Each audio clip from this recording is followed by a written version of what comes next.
বন্ধুরা, কথা ধারাবাহিকের আজকের পর্বে আমরা দেখতে পাবো যে সকাল সকাল কথা সবার জন্য চা বানিয়ে নিয়ে আসে আর কর্তা দাদুর জন্য স্পেশাল জবার চা নিয়ে আসে। তখন কর্তা দাদু বলে, দেখেছো তো রেনু, তুমি এই নাথ বৌমাটিকেই ভোট দিলে না।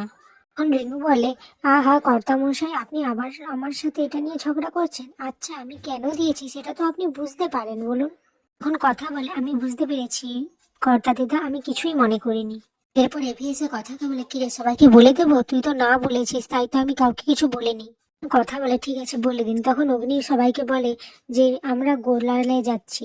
তখন কথা তো বলে, বাবা পালের কথা এসব কি বলছে, নিশ্চয়ই কথা মা বলেছে।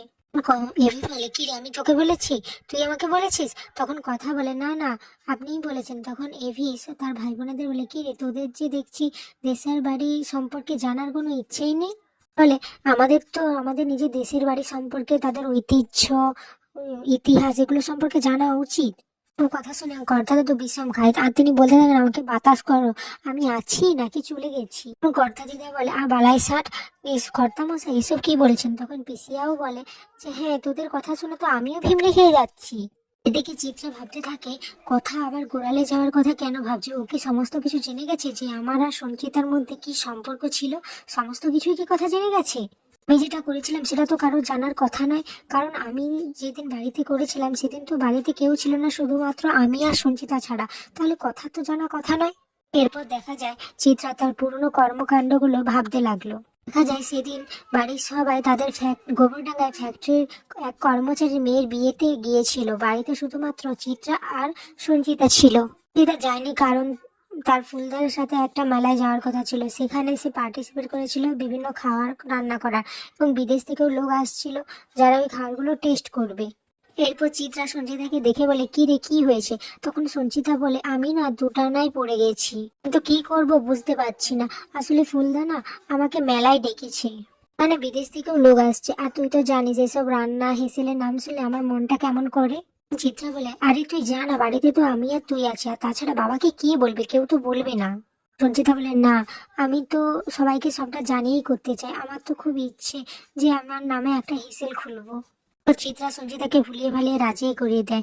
অপরদিকে ফুলদাও ফোন করে সঞ্চিতাকে যে, কিরে তুই কখন আসছিস? তো চিত্রা সঞ্চিতাকে ভুলিয়ে ভালিয়ে পাঠিয়ে দেয়। তখন চিত্রা বলে যে, আমি তো এই সুযোগটাই খুঁজছিলাম যে কবে তোকে এই বাড়ি থেকে বের করব। তোর আর এ বাড়ির বউ হলো না সঞ্চিতা। তোর কাছে ফুলদা হচ্ছে তোর দাদা, কিন্তু আমার কাছে ফুলদা হচ্ছে তোর হিরো। এই দৃশ্যে দেখা যায় যে কথা চিত্রার ঘরে এসে বলে, মেজমা আমার তোমার সাথে কিছু কথা আছে। চিত্রা বলে, বাবা আমার সাথে তোমার আবার কি কথা থাকতে পারে? ইনফ্যাক্ট নেইও, তাই তুমি এখান থেকে বেরিয়ে যাও। কথা বলে, আচ্ছা মেজমা তুমি আমার উপর এমনি এমনি রাগ করো, আমি তোমাকে শুধু বলতে এসেছি যে আমরা সবাই মিলে দেশের বাড়িতে গোড়ালে যাচ্ছি, তোমাকে তো যেতেই হবে। তখন চিত্রা বলে, কি তুমি আমাকে অর্ডার দিচ্ছ, আদেশ দিচ্ছ? আমার কি এরকম সময় হয়ে গেছে? তখন কথা বলে, ভাই কিন্তু একটাই উত্তর চাইছে মেজমা, যে মায়ের ওষুধগুলো কিভাবে গায়েব হয়ে গেল। তখন চিত্রা বলে, কোন গুহবাড়ি আমার কাছ থেকে উত্তর চাইছে নাকি তুমি চাইছো কথা? তো সময় হলেই জানা যাবে মেজমা। এরপর চিত্রা বলে যে, সঞ্চিতা আমার প্রাণের বন্ধু ছিল, এমনটাই প্রাণের বন্ধু ছিল যে তুমি তার স্মৃতি ফিরতে দিতে চাইছো নাকি, তাই তো মেজমা? বলে যে, তুমি কিছু প্রমাণ করতে পারবে না। যার আমাকে দেখে কিছু মনে পড়েনি তার গোড়ালে গিয়ে মনে পড়বে? কোনোদিনও না। কল্পতরু উৎসবে আমি আর পাচক মশাই দুজনে মায়ের স্মৃতি ফেরার জন্য চেয়েছিলাম, কিন্তু এবার দেখা যাক না কি হয়। আমাদের ভক্তিতে জোর আছে নাকি কড়াইতে লেবু মেশানোর বেশি জোর? আগামী পর্বে দেখা যাবে যে সমস্ত গুহ পরিবার আনন্দ হই হুল্লোড় করে সেই দেশের বাড়িতে ঘুরতে গেছে। ভিডিওটি ভালো লাগলে লাইক, কমেন্ট, শেয়ার এবং সাবস্ক্রাইব অবশ্যই করে দিন।